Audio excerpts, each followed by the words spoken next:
wanna be the greatest, you can be the best.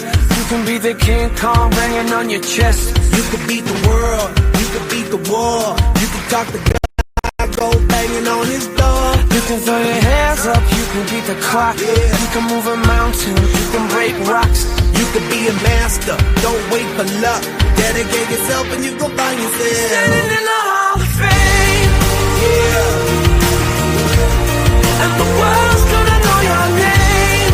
Yeah. 'Cause you burn with the God of Fame. Yeah. And the world's gonna know your name.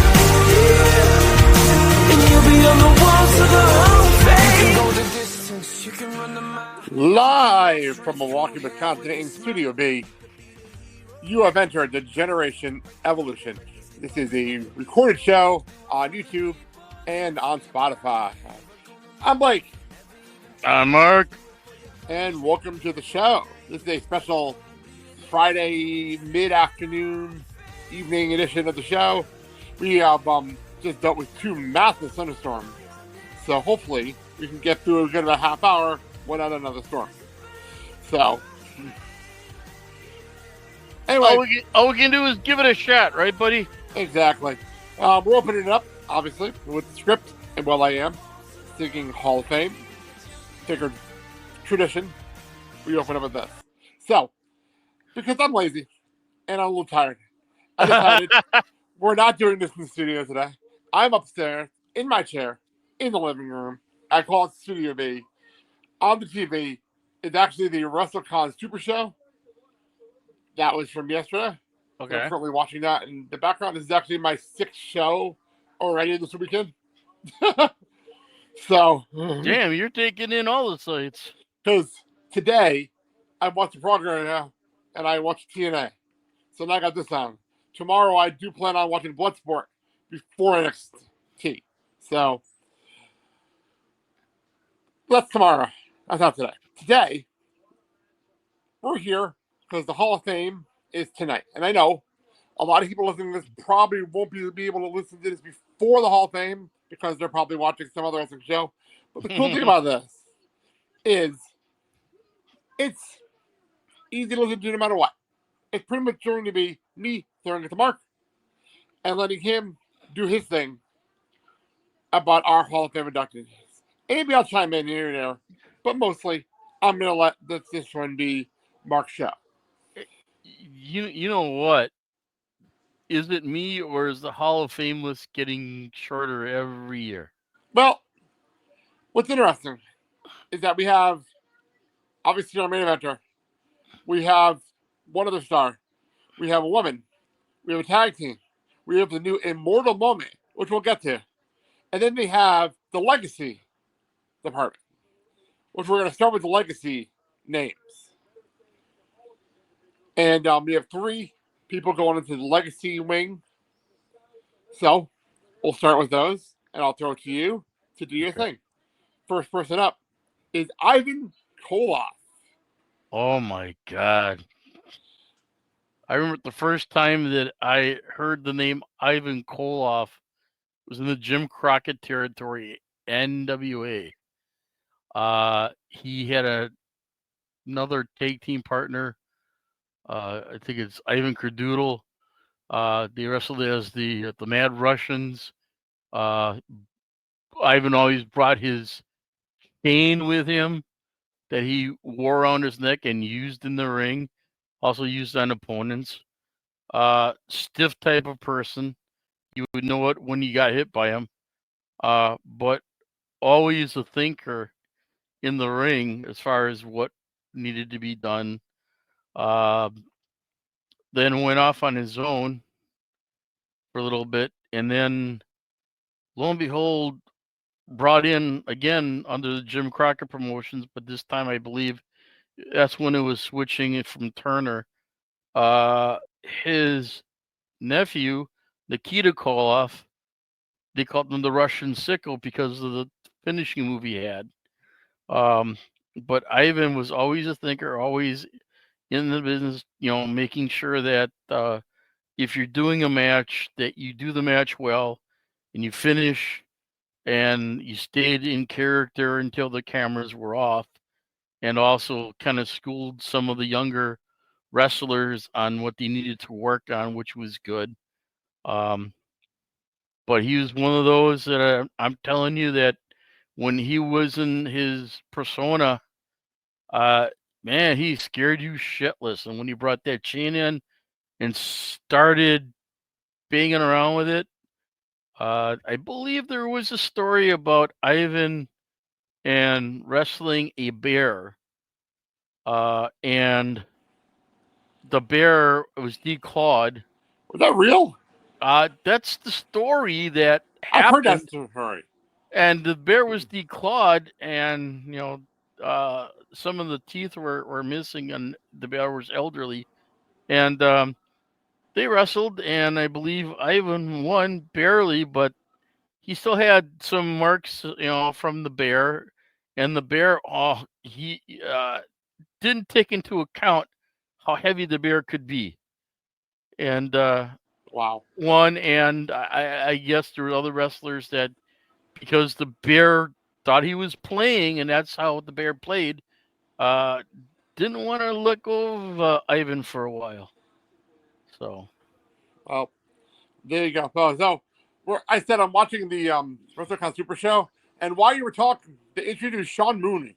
Look at how into it now saying, Sean Mooney, like, what is going on with the show? in house. Yeah, so Sean Mooney is in the ring and watching the Super Show. This is from yesterday, but Okay. still, that's a thing. All right, let's move on. Continuing with the legacy. The one, the only, Dory Funk. Oh my lord. The Funk Brothers. You love them, hate them. Amarillo, Texas. Another Texas family. Deep into wrestling. They started out as baby Deep in the heart of Texas. There you go. Started out as baby faces, and Dory, I think, was more of the technical wrestler of the brothers. And got job done teaming with his brother. Brought in Terry. He was the last one, and Terry was a little bit on the wild side. And when the camera was on Terry, man, he fit that wild side persona to a T. Dory was the one that kind of had to wrangle him in at times. Dory, like I said, was a more technical wrestler of the group, where Terry was kind of more of, let's see, kind of like a Mick Foley. Let's see how much pain I can endure and what I can do it with, branding iron, barbed wire, whatever. Dory was not into that. Dory was, like I said, more on the technical, scientific thing, and more into submission holds. Yeah, but when Dory, story is, when Dory locked up with you, you felt it. He was another stiff hitter where, man, when he would hit you, you're not just getting love tap, you're feeling the pain that comes with that. And that's how he worked, and he got success with that. And what can I say about Dory Funk? Except the man was kind of soft spoken until you pissed him off. But yeah, that was Dory, as far as I know of them. And then kind of wrestled in the Texas area, and then went to the Crockett Promotions, wrestled for a little bit there, and then I think moved on to Florida, wrestled a little bit for Vince, and then last I know, you were working with Turner in WCW, and Dory retired from there. But Terry, God bless Terry, he still kept on going. The thing with the Funk Brothers is, even though as they got older, they got better and more into the business. And there was always, I think, Terry's wrestling school, where he was training the new breed of hardcore wrestlers. So, Well, so if you're watching the YouTube side and you're seeing me look at the screen, the match currently going on is Ninja Mac versus I don't even know who this is, but there's a random match going on. So let's move on. Um, Kamala. Ugandan giant. Oh, Kamala has been everywhere in different organizations. World class, CWF, Florida Wrestling, Crockett Promotion, working for WWF at the time, E now. He's been all over the place, and the thing with him is his gimmick. He'll even tell you that he puts on the paint and the mask, and Kimchi is his handler, and he just got. He goes. The real story is if he babbles, people will think it's a foreign language. So he came into the ring, tapping his stomach, and the story was that they found him in Uganda in his tribe, and he was the head of the tribe, and he was the one that always would basically be the one to protect the tribe, and they convinced him to come to America to wrestle so he could send money back to his family in Uganda. I got a kick out of it. And then if you do the background after he retired, guy, he'll tell you that when he goes to when he went to some of these conventions and he did it and he was in pain, it was tapping. Always had to tap the belly. Always had to tap the belly. I believe diabetes kind of crept up on Kamala and other health issues. But from what I understand, if someone would bump into him in an airport or even in a restaurant, he wasn't that type of person that wouldn't like shy you away. He basically said, "Okay, you want an autograph? I'll get an autograph. You want a picture? No problem." So basically, when the cameras were off, he was very nice guy. Well liked. There was some issue though at one time that supposedly one of the territories stiffed him for pay. He tried to go after him, but was not successful. So, but very, very wonderful, well liked man, and known throughout the territories, and didn't have a lot of moves, but when he did, the big splash was his finisher, and very 80s. Very 80s. Yeah, and no one got up from the big splash. So, all right, let's move on. So they're doing matches now. I don't get this. I will never get this. No one explains to me. You and me both. So it's the first ever immortal moment. It is from WrestleMania 13. Bret the Hitman Hart versus Stone Cold Steve Austin. This will be inducted by CM Punk. I don't know how to feel about this. I asked my friend Josh about this, and he's like, "Well, UFC inducts fights, but like that still doesn't help me. That didn't help me at all." So, how do you feel about inducting a match or a moment or whatever we're calling? Okay, so now here, I guess follow-up question is, are they getting additional rings, or is it just I acknowledgement? But I think this is just an acknowledgement. Like, if this is an actual Hall of Fame, this would be like, go to a room and watch the match. Which, if that's cool. But again, I know sports that have actual physical Hall of Fames that don't do this. So I don't get it. Well, the other thing, too, is where's the Warrior Award that they would not doing that this year. Huh? They're not We're doing not doing that this year. Yeah, okay.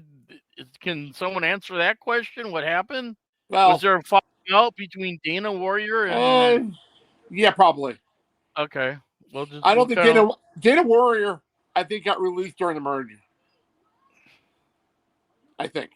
And I'm not going to lie. This is me being me. I'm kind of happy there's no talking about Warrior this year. Because I didn't want to have to explain the controversy. Well, there were several people that didn't like Warrior. Oh, I know. We're not talking about Warrior. Yeah. We're talking about okay. We're talking about we'll leave it at that. This match, your thoughts on this match being the first one being inducted like this? Honestly, if they were going to do this, I would have thought they would have picked at least a immortal moment from like the first WrestleMania that put everything on the map. Well, people call this one of the best matches ever done. Oh, and definitely. his double turn that started Stone Cold Steve Austin to become what he is now. Yeah, definitely. That, and it is a memorable match.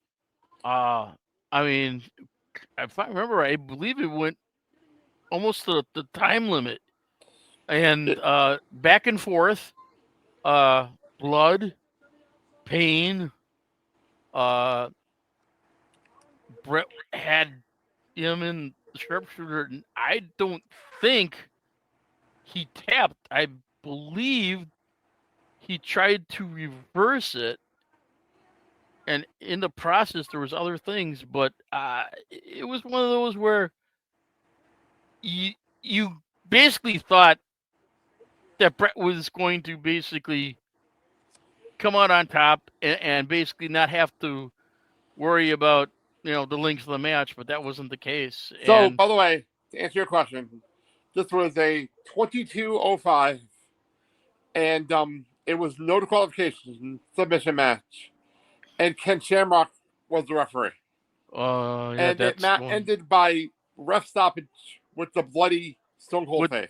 Yeah, my understanding is that they explained the reason for the ref stoppage was supposedly in the state that they was in, that there was a caveat when it came to blood and obstructing a wrestler or boxer's vision. That's hysterical because it was in Rosemont.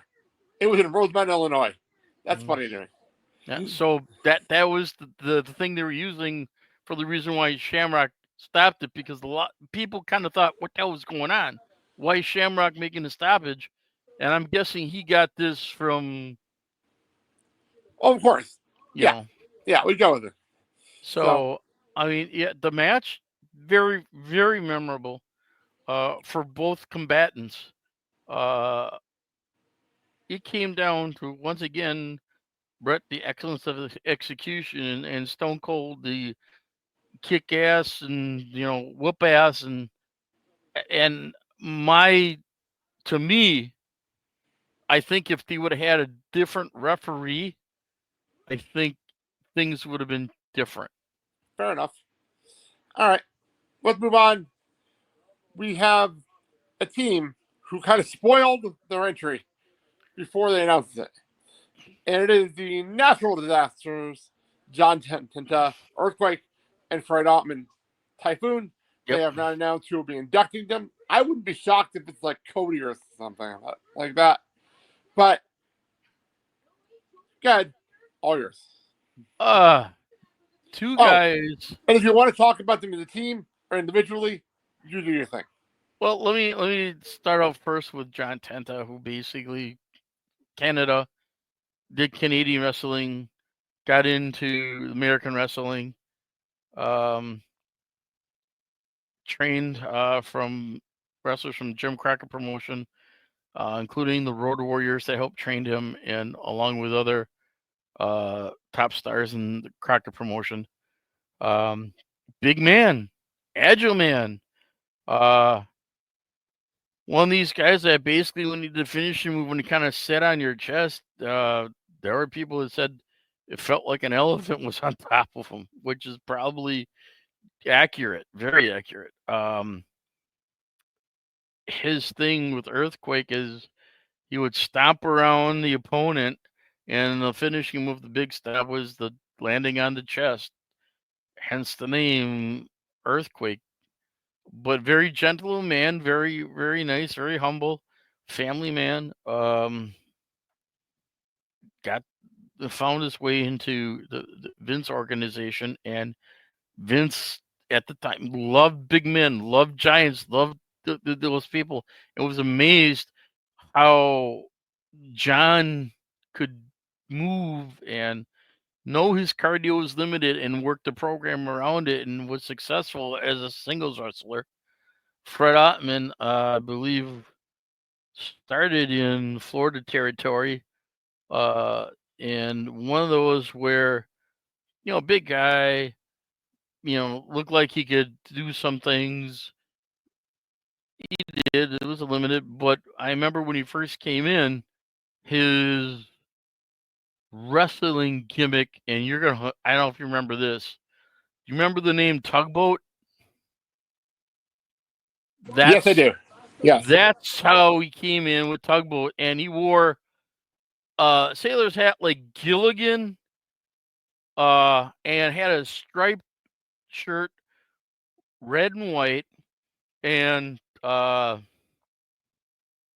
nylon blue pants, and his finisher was, I believe, a big splash combined with, I believe, like an elbow drop. And then at the end of the match, and when he raises his hand and gives a little tugboat pull, was made his way into the organization of Vince, who basically repackaged him as Typhoon, put him and Earthquake together, natural disasters, and it was a good fit.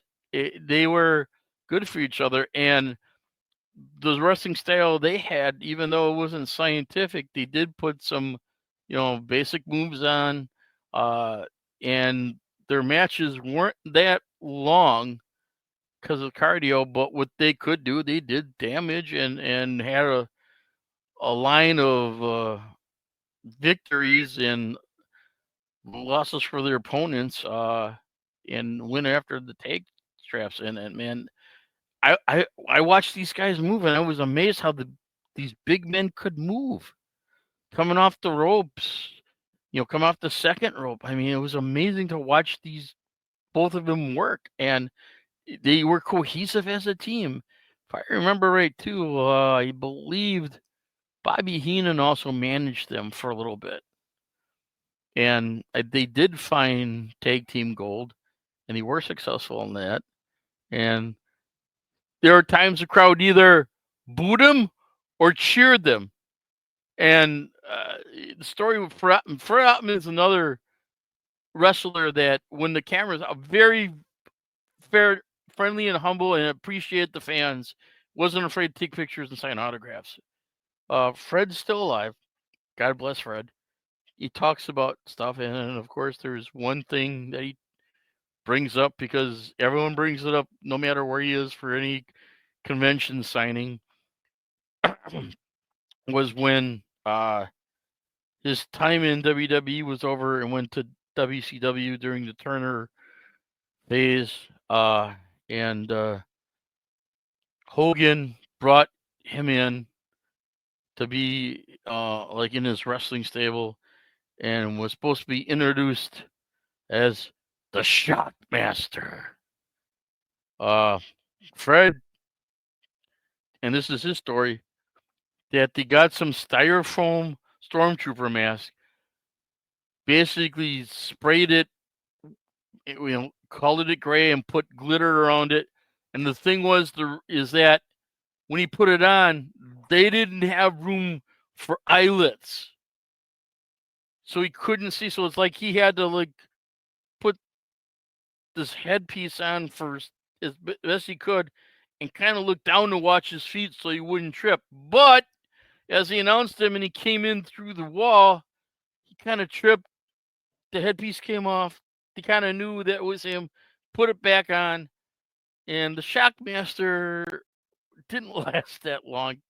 But God bless, he was human. He made a mistake. He laughs about it, and he takes it all in stride. And that's the type of person he is. And hey, you make mistakes, and it's funny, and you can laugh about it.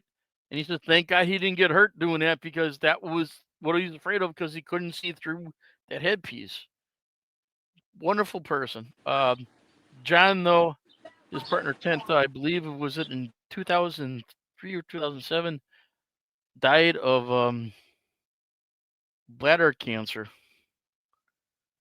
And that's the reason why he left wrestling is he was diagnosed with the cancer and wanted to get home with his family to fight hard, and unfortunately the cancer got him, and he's very missed. And I believe if you want to find more about John Tenta, there is an episode on Dark Side of the Ring that explains John Tenta, and he also had a stint in Japan with Masino Chono and Anoki. So I mean, he was very popular as a big man there, and they were amazed at how the big man in Japan could be so agile and move. And it's a loss, and yet there it is, yeah. And his family will basically give you more insight on the man instead of the wrestler, and you'd find out that good husband, good father, wonderful person, and surely missed it, and not only in the world of professional wrestling, but as a human being altogether. So, Come on, you got to get into the production or get over here getting these photos up as you're talking. yes, the technical guru's on his game. You can tell I'm in my groove over here. Say, anyone wants me to be producer for you? Let me know. Hey, there you go. I'm very good at it. So, while he's talking. So, all right, let's move on. So, this is an interesting one because this is one of those. We have to remember what Hall of Fame this is. And we've had weird Hall of Fame inductions in the past. We've had Coco Beware. We've had Charmel. Mm-hmm. We've had all those. And I think that this person does, if they're going to be in a Hall of Fame, she belongs in before someone like Charmel. Anyway. So, that's my opinion. I'm talking about Michelle McCool. Oh, my Lord. Who is being inducted by The Undertaker. Her husband. Obviously Mark Holly. I'm not even sure how much you're going to have, but Michelle McCool. Florida Wrestling, I believe, was where she got noticed. More of a model type of individual, and I think that's what she did before she got into the world, because I think she wanted to dabble in it because her husband was successful and wanted to give it a shot, because they were looking for more female wrestlers because there didn't seem that there was a program enough for female wrestlers. And went into training at Florida, and I believe at that time, I believe Dusty was part of that organization in Florida Championship Wrestling, and where he made future stars. Made a star out of her, noticed something, her persona, and how, even though she's tall and skinny, was able to move around in the ring and come off the ropes and have a nice finisher. And when she was done with that, they basically introduced her into WWE, and later on, during her career after she was established, teamed her with was that Layla, I believe, and basically Lay Cool. Sorry, yes, I did it for a second. Yep, and then formed the team Lay Cool, and they won at that time the Woman Divas Tag Team Championship. No, there was no tag team championship. Oh, wait a minute! Wasn't that when they were co-sharing? Yes, yeah, I'm actually co-sharing. I'm here. I'm just trying to find photos. So yeah, co-sharing the title, the Divas Championship, and they got away with it, and they did it for quite some time. And I never liked the breaking up of the belts. I was never a fan of that ever. I hated it. So that's just me though. It was a new type of gimmick, and it worked for a while until people got tired of it. It really did. And Michelle broke out on her own, and she was very, very successful. And you know, her husband kept on her and made sure that she was training well and eating right and making sure that she didn't get injured too much. There is a story, and I think she tells it on an episode, WWE Superstars, where how she first met Mark Calloway, and she tells the story, and then they cut to Mark, and he goes, "Yeah, I bet she told you this story. Let me tell you what exactly." But they a lot of people figure, you know, that they're like total opposites, but you know they gel well together and they do well together, and they train together. And Michelle also behind the scenes of NXT for a while did some coaching, and she's her she has a good head for the business just like Mark does. And you know, God bless them. Who knows? Maybe down the road, if I'm mistaken, but I thought I heard rumblings about having a wrestling school and having some talent come through and train them for getting either a foot in NXT or other things. But yeah, they work here together. They nice home, like where they live, and you know, even though you know Undertaker has this reputation, Mark as the person, very very wonderful, humble, and is willing to do anything to kind of help out. But one of those is just remember where you came from, because pass it on. I did this for you, so now you pass it on into someone else. So, By the way, so the interview you were talking about was on Chasing Glory with that William Garcia. So that's there you it. go. There you That go. podcast is not a podcast anymore, but you can still find this interview. I actually found this photo on YouTube. So Yeah, there you go. Michelle said when she first went up to him, she was like a little like you know intimidated because here he's got his Undertaker garb on, and it's like, yeah, a lot of people would be. It's like, what do you say to him at first to basically break the ice? Like, hi, So how's it going? true. All right. Well, I dig up a photo here. I'm working on that on this end. Let's Okay, move Mr. on Producer. to being inducted by Diamond Dallas Page, Oh, the one, the only Lex Lex Luger. Luger. Go ahead. Oh my God, where do you start? Football career before wrestling. Uh, True, he did one season with the Green Bay Packers. And then the Packers kind of went, you can't work with us because you're not listening. You want to do your own thing, so find some other team. He also did Canadian football. Was into his body, good physique, you know, and training because of football. Got noticed in gyms. They got him into the Florida territory, which was still NWA. I believe was also trained a little bit by Ivan Koloff and others there. Made his debut in '85 with Florida Championship Wrestling. Got titles over there. Got noticed. And then after he left there for, I believe, 2 years, found out that Vince McMahon was starting a bodybuilding federation that was kind of an advertisement for the brand. I think it's ICAPRO for Yes, IcoPro. bodybuilding. IcoPro.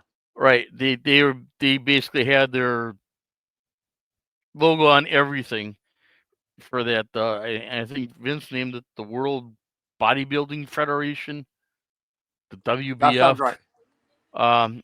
So Luger went in there and basically, Mr. Fitness, Nutrition, take care of your body, and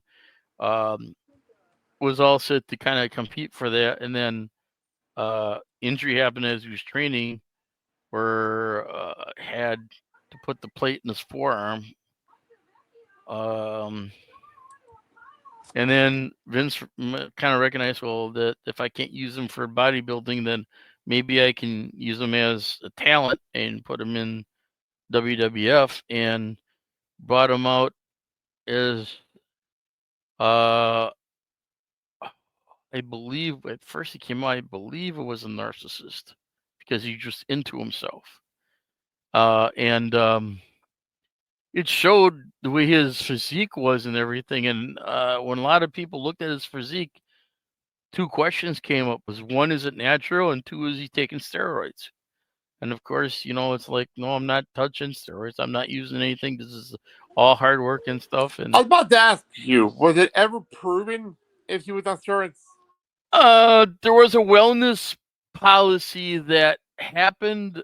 And here's the thing: early on, before steroids became rampant through athletics, there wasn't kind of any wellness policy set for WWF at the time, and the guys were juicing. I think Luger in his book, he was doing a little bit of it, but not much, not like everyone else, but it was just kind of keep, tone his physique. But everything else was training and hard work and eating right. The narcissist stuck for a little bit. And then after he kind of lost his luster, he went to WCW for Crockett promotion. And I don't know if we remember this, but remember the Monday Nitro that they did at Mall? Oh yeah, it's All America. Yeah, where they first did Monday Nitro live. And the funny thing is, if you were watching USA at the time and had WWE on, and you saw Luger wrestle a match, and all of a sudden you switch over to, I believe it was TNT, and who's coming in, walking in, towards the ring in All America? Good old Lex Luger, and it was live, and people just couldn't believe. They were shocked. Like, why would Luger leave the WWF? Why is he coming over here? He had his reasons, and the reasons were that he wanted to make a name for himself and basically get belts and titles, and that was all about it. And he was successful at that. Got into the Four Horsemen for a little bit. Got out of that. Started a program against Sting.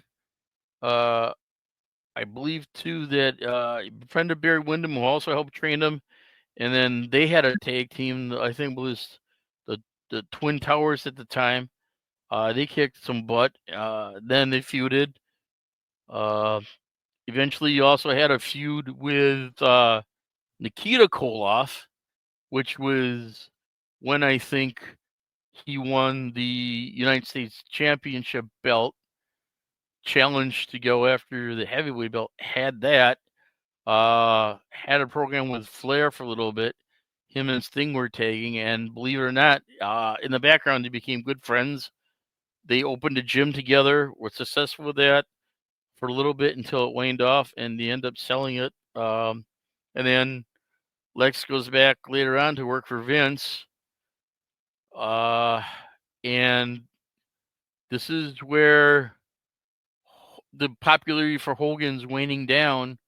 Yokozuna is being pushed heavily, and Yokozuna's got the strap, and all of a sudden you're on this aircraft carrier where you have the show. Yokozuna's in the ring, and you see this helicopter come down. Helicopter lands, open the door, and who comes walking out? Lex Luger, the total package. And they package him as a babyface who basically is going to come in and show Yokozuna what for and everything else. comes in street clothes, mind you, and cowboy boots. Comes in, lifts Yokozuna, slams him. The crowd goes nuts. He's on the turnbuckles and the ropes. He's got his arms up like in a victory pose, and basically starts the Lex Luger initiative on the Lex Express, goes on the tour bus, goes through these different cities and states promoting not only WWF, but that he wants to have a championship match against Yokozuna, and he's going to get the belt. The Lex Express. And there it is. He lived on that bus, did everything on the bus, made phone calls back to the family. I believe he had a daughter and a young son at the time. It was hard for him to get time off because they gave Lex such a push, which caused some issues within the family. Got the match for Yokozuna, but I believe he did not win the belt from Yokozuna. No, he did not. Because later on, when that came in, who came back for a resurgence? Good old Hulkster, and came in and got the belt from Yokozuna, and then everything was all right in wrestling land. Then Lex's star became the Fade and went back to Cracker Promotions that was run by Turner and Bischoff, and finished off with that, and basically had this program with Macho Man, and kind of became somewhat personal because in the background, Macho Man's kind of life was spinning out of control. Elizabeth left him, hooked up with Lex. They had their own little place. Macho Man would make phone calls and threaten, would come in or come over, drive by. And I guess they end up getting protection orders, getting Macho Man. But then at their home in Georgia that he shared with Miss Elizabeth, there was a situation where in the background, even though everyone thought that Miss Elizabeth was hunky dory and peaches and cream, she had a demon to her, which included recreational drugs. I'm not going to say which drug. Yeah, it's not important for this. But the backstory is that Lex was looking at legal issues, which kind of worked themselves out. But what happens, I believe, in 2007 is he has a pinched nerve situation, which is so compacted and causing so much pain that it ends up causing him paralysis. Ends up going to the hospital and having work done on it. And because of how much the pressure was on that nerve, his time was in the essence, because the longer that it was constricted and they don't fix it, the possibility of the nerve damage being permanent is very great. Unfortunately, it wasn't to his advantage. He had a hard time, and does, on walking and getting around. Is in a wheelchair, and basically gets in contact with a good friend, Sting, who helps him to get through things because his depression kind of has taken over. Becomes a Christian and writes the book, and lo and behold, a friend from the past pops in, and that friend is good old Diamond Dallas Page, who has a program, as he calls it, DDPY. The Y stands for yoga, and he has been successful with this program and has helped a lot of people. Just name a couple wrestlers: Jake the Snake Roberts, Scott Hall. Did some things with Butterbean, very successful, and says he can reach out to Lex and help him out. And this is, as he's also helping out Buff Bagwell. So he's able to work with Lex in the wheelchair, get some things going, and to get him. And he has Lex calls him Dally. Dally tells Lex, "My objective is I'm going to get you out of that chair to stand and to walk a couple steps, and we're going to work on that. And that's what I want to do for you." And following the story, works with him at the house. Is it in the upper or by New York area? And then also I'm not sure, to be honest with you. He has another place that's on the beach, I believe, in Georgia. And Lex always says he likes the beach, so they fly him out there. They have the house built, and the thing is, Dallas and his wife, as they're building it, have Lex in mind. So basically, one whole floor is like geared for Lex. The bedroom area, the bathroom, little kitchenette, the ramps, everything is geared for him, including an area where Dallas can work with Lex to basically get him up to where he can get out of the wheelchair comfortably, stand for a little bit, take a couple steps, go back into the wheelchair. But he's always getting him in motion and stretching out.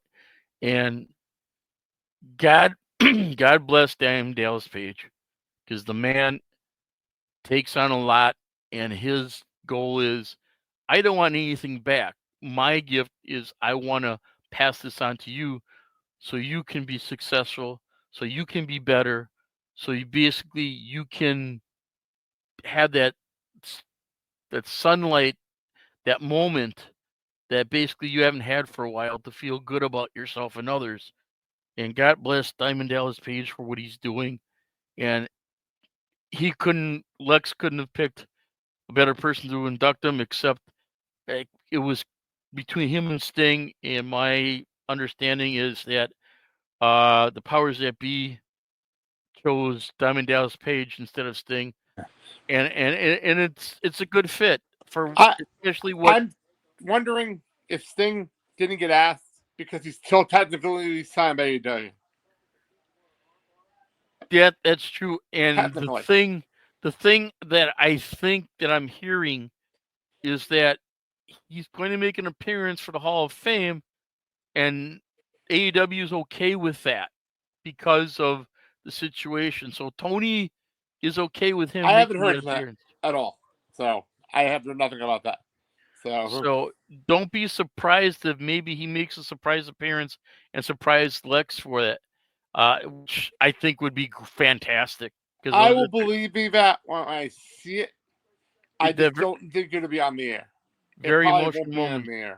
Because Lex was at Sting's retirement match, but they didn't show Lex because everything was in the back, and there they are, good friends in real life, and I'm sure that Sting will find a way somehow to kind of have his presence there, but probably not being filmed. But yeah, there's my picture with Lex. He's changed his outlook on life after being a Christian, and it's wonderful, and he's a great human being. And just after he found out he was being inducted in the Hall of Fame, he got remarried. So he's now I didn't know that. He's now a newlywed. Wow. So this is going to be a very emotional moment for Lex.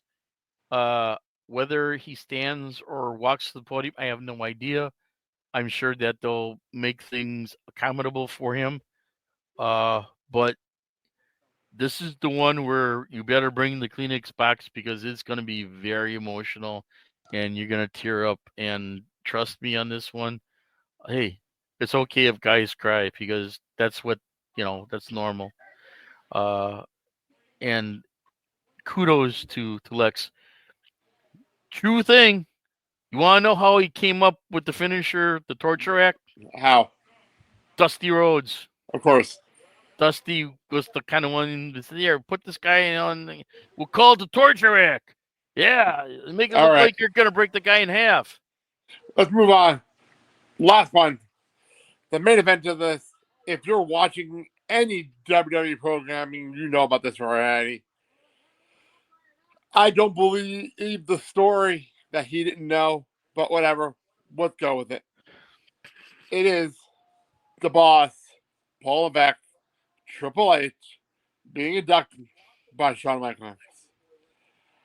I'll say a little bit before I throw it to you. Go ahead. Yes, obviously, Hall of Famer deserves to be in the Hall of Fame. I get that he didn't want to go with the single right away, but I think this is the right time. He is already in as a member of DX. I'm happy to see this happen. I know there's a lot of like, oh, the boss is going to the Hall of Fame. Relax. He would have been in anyway, eventually. So I just want to throw that out there. So to you. Very good. I'm like you. I don't believe that he was totally surprised by this. I really don't. I know that somewhere along the line news leaked out, but I think he wanted to have it confirmed by the powers that be, which included Dwayne Johnson and others. But this is a man that had what I shouldn't say was still in the business, but as far as an active wrestler, was wrestling for 30 years. Started in the area of Jim Crockett Promotions. They kind of looked at him, went through the power plant, they trained him, was ready to make his debut, and they debuted him, I think back in 84, 85, under the ring name Terror Rising. I'm not sure who came up with that name. His gimmick that was basically he'd come out and try to do some scientific moves and have a submission move. And let's just say that his outing at first wasn't successful. But towards the end, he basically got a little bit of a following. How's that for a fair photo? Oh, there you go. When good old Paul had a wonderful head of hair.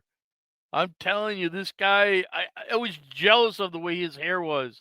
Believe it or not, I wanted to have that type of length of hair and kind of have a little curl to it. But yeah, so then after he got done with the Crocker Promotions, ended up Vince because saw something and brought him in. Only kind of used the terrorizing gimmick, but spelled it a little bit differently. And that wasn't getting over, and they decided to repackage him. And he comes into the office, and Vince says to him, "What's your real name?" He says, "Paul Levesque." "Oh, Levesque, a Frenchman. So you should be a French snob. That's how we're going to repackage you." And he says, "But I don't speak French." "That's okay. Well, you'll get over it. Don't worry about it. But that's how we're going to package you. We'll call you Jean-Paul Levesque." And they put him out there with Jean-Paul Levesque and spoke kind of like broken French. And there's a video of it, and it's kind of comical, believe it or not.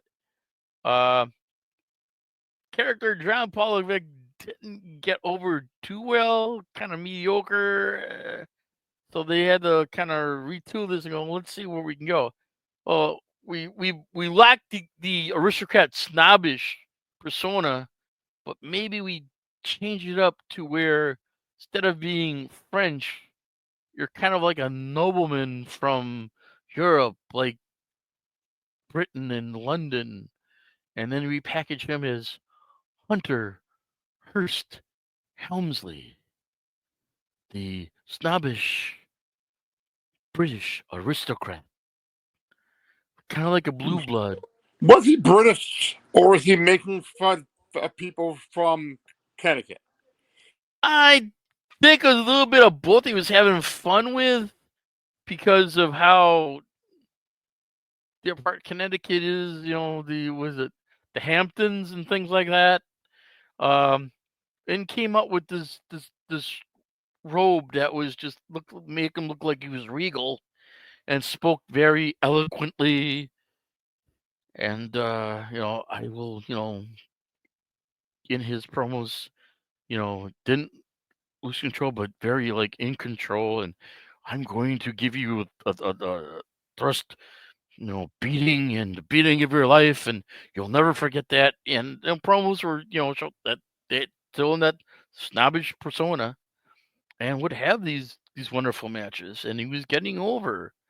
And the one match that I remember is, I believe the one was it with Henry Godwin when they were in the kind of like the barnyard match, and he fell in a trap of slop or something like that. The hot pig pen match. That's the one. And when he was, I gotta give the man credit.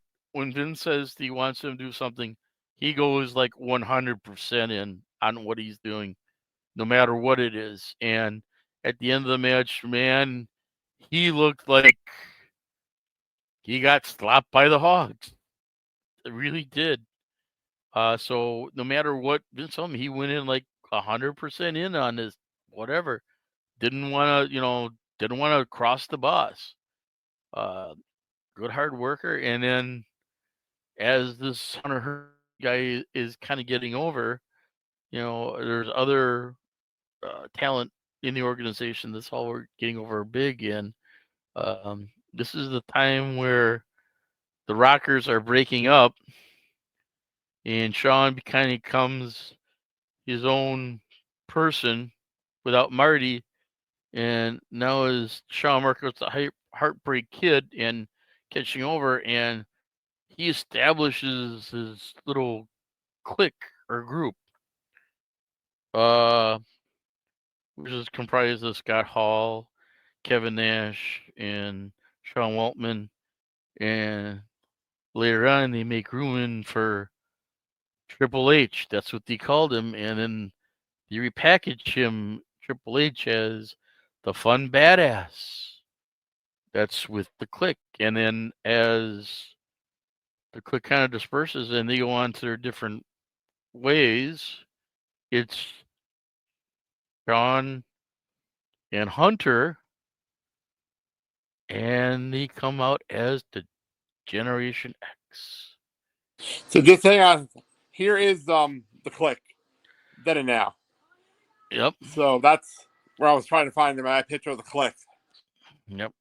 And they come out as DX, and they came out of the gates blazing fire, my friends. I'm telling you, when they just came up with this gimmick, and I'm sure that this was okayed by Vince and figure, okay, let's push the envelope because now we're changing the wrestling format from G to PG and even further.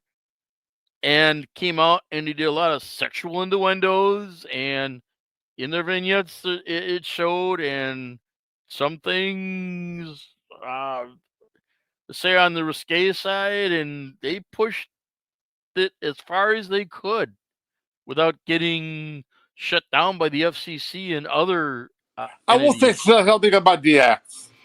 That came around the time of Shock Jockers. And that's why DX worked. It was in the right time. Yeah. And you figure that out when they came back and did the reunion. Mm-hmm. And it just didn't work like the first time. Yeah, and the thing with DX is it included later on Billy Gunn, Road Dogg Jesse James, and then Sean Waltman kind of came back a little bit and floating around, and but the main stars were Triple H and Shawn. And when Shawn was gone for a while with injuries and other stuff, it was Hunter that was running the show and China came in, and it was one of those. And You know how they say that wrestling promoters tell their sons and daughters, don't marry a wrestler? What's the one thing that happens is Yep. Steph kind of has a little thing Yeah, we for, don't have to get into all that. Yeah. yeah. So to make a long story short, they have a relationship, they get married, they have 3 daughters, and then later on, he and Sean go behind the scenes of the business and to where it is now, where Sean's in NXT and Hunter is the CEO of talent. But if I get this correct, kind of answers to The Rock for some things, but And then some don't things it doesn't. even get started on that.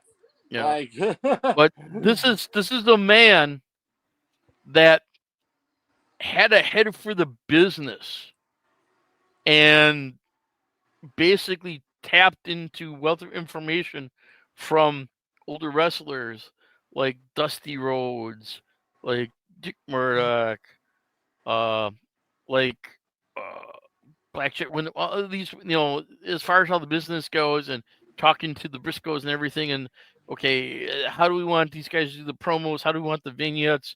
What do we want to do? How do we pack?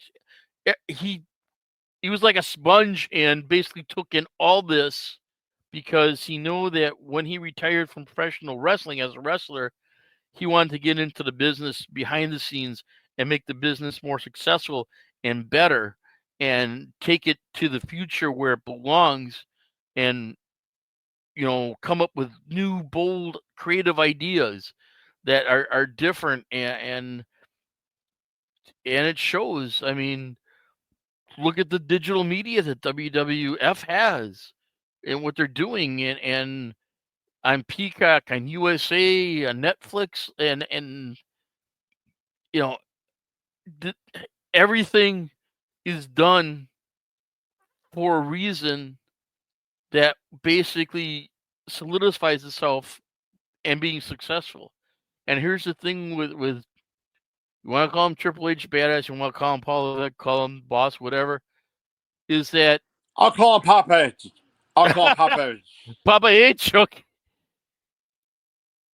What he does is when he comes up and he says he has a pad and he writes these ideas down, is he starts making phone calls to like Sean and other people going, what do you think of this? How do you think we should do this? How about this? So basically it's not like he's come up with these and run into the ball and say, okay, this is what we do and this is how I say we're doing it, and that's it. No, he gets feedback from a lot of people and says, okay, I think this will work. And has no problems of going up to wrestling talent and getting input. Like, what do you think if we do this with your character? What do you think if we do this with Shimona?